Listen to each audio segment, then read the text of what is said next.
Hi everybody, me again, setting my timer. Okay, so back to skin. Somebody asked me what you can do about stretch marks, and I realized that I haven't discussed anything like that, and a lot of people have it. Now, talking about stretch marks, I also have to talk about blackheads, because when I talk about stretch marks, I'm going to touch the holy grail, which is tanning and sunbeds, okay? And I'm going to tell you off the bat, I do not agree with everybody's fear of the sun and fear of tanning, okay? I don't want you guys, when I talk about this, I know I'm going to offend a lot of people by talking about tanning, because everybody is afraid of cancer and they don't want to die and they don't want to, all of those things and whatnot.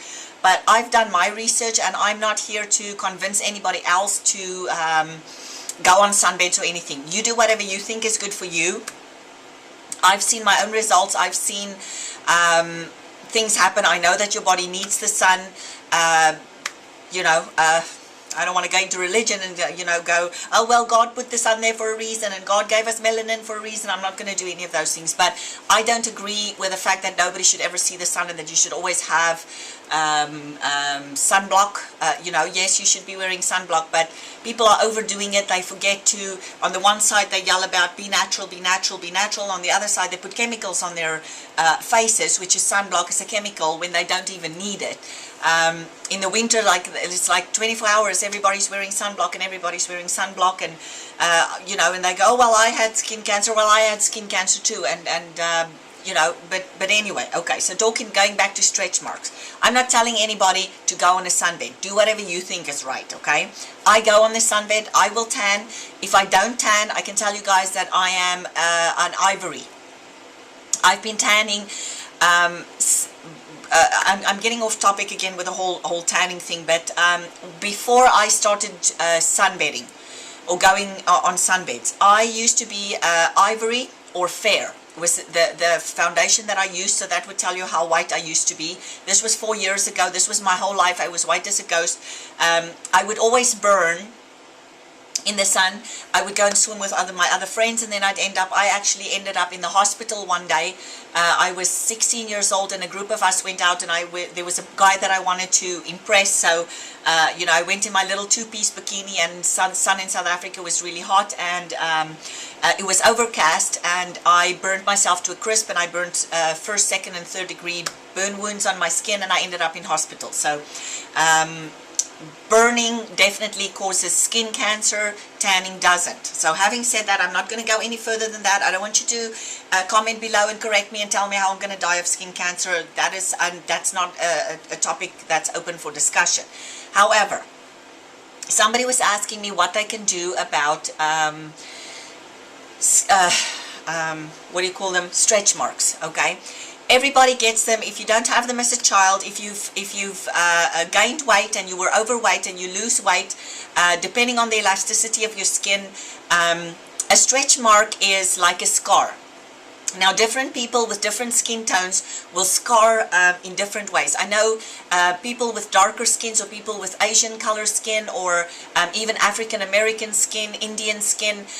Those people have a really hard time with stretch marks and scarring, because the buildup of tissue usually turns like a blackish blue color, so it's very, very obvious. For people of lighter skin tone, and the other thing is, people with darker skin tones usually have less elasticity in their skin than people with lighter skin tones. They also have tougher skin, which doesn't damage so easily, but when it damages, because it stretches or whatever, they're usually left with scarring that is much more visible than people that has a lighter skin tone. Usually people with a lighter skin tone ends up with their stretch marks and stuff will either be pinkish in color or will be white in color. We'll just leave scarring for now, and I'll just talk about stretch marks. Usually stretch marks are most people that get pregnant will know that they get stretch marks around their abdomens, usually sometimes their butts, and also on their breasts. Now, I know there are thousands and thousands and thousands of creams on the market that say that it helps for stretch marks, but people, I'm going to tell you straight, and I'm going to tell you honest, that really there is absolutely nothing that will take stretch marks away. There is nothing that's going to make stretch marks better. You can put vitamin E oil on. You can pay $300 for a bottle of cream and put it on. It can have gold in it. It can have fish scales in it. I don't care what's in it. Once you have a stretch mark, there's only one way to get rid of it, and that's through laser treatment from a plastic surgery. It's basically laser resurfacing, and it costs a lot of money. So the bad news is you really cannot do anything about, once you have the stretch marks, there's nothing you can do about it. What you can do to prevent further stretch marks, and you don't need any special creams or a cream that has anything in it.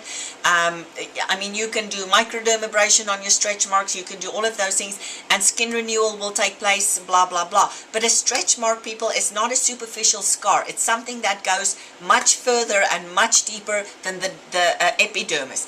Any damage that is done to the epidermis most of the time can be fixed. When that damage is done right through to the dermal layer, it cannot be fixed.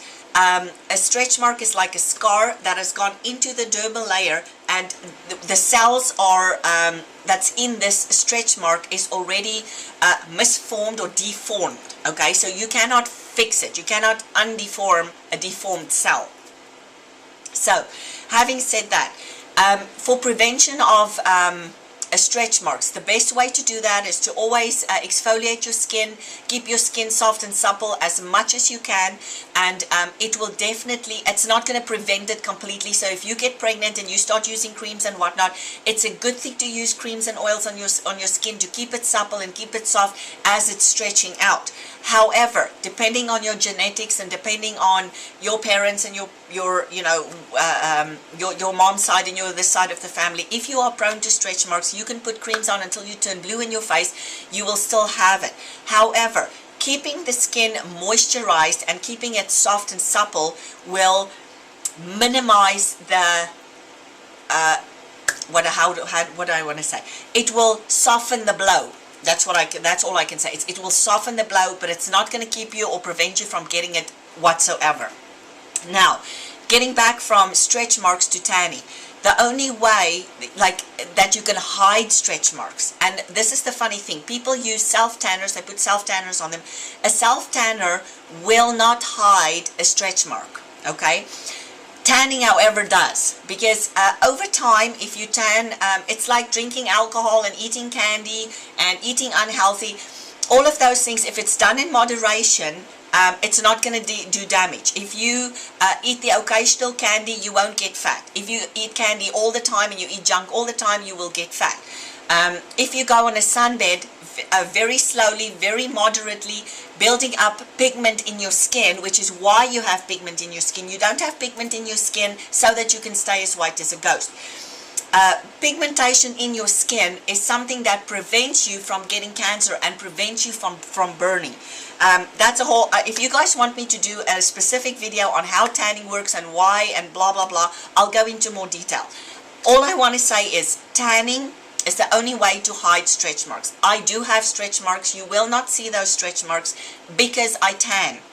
I didn't go and burn my stretch marks to smithereens and tan them pitch black. No, I cannot tan. I cannot tan. With the help of tanning beds over the past 5 or 6 years, I have built up enough melanin pigment in my skin that whenever I actually go out in the sun, now when I go out in the sun, I always put sunscreen on.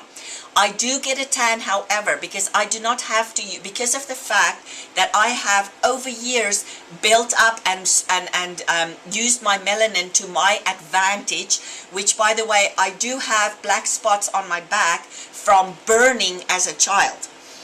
They've been getting worse and worse and worse every year until I started using the sunbed, in which case my skin got stronger, and the little moles that the doctor was looking at in the beginning and worried about, he's no longer worried about anymore, because of the fact that I have very gently over time darkened my skin to the point where I am now of medium tan complexion. I went from an ivory person to a medium tan complexion, because I've been doing it wisely, and I've been doing it over a period of 5 or 6 years. So even if I don't tan now, I will never be an ivory skin again, because I have built up and made my melanin pigment in my skin stronger. So because of that fact, because I am darker skin tone, I also have tanned and strengthened the melanin pigment in my stretch marks, which used to be white lines on my. I didn't get any on my stomach, but I have some on my bum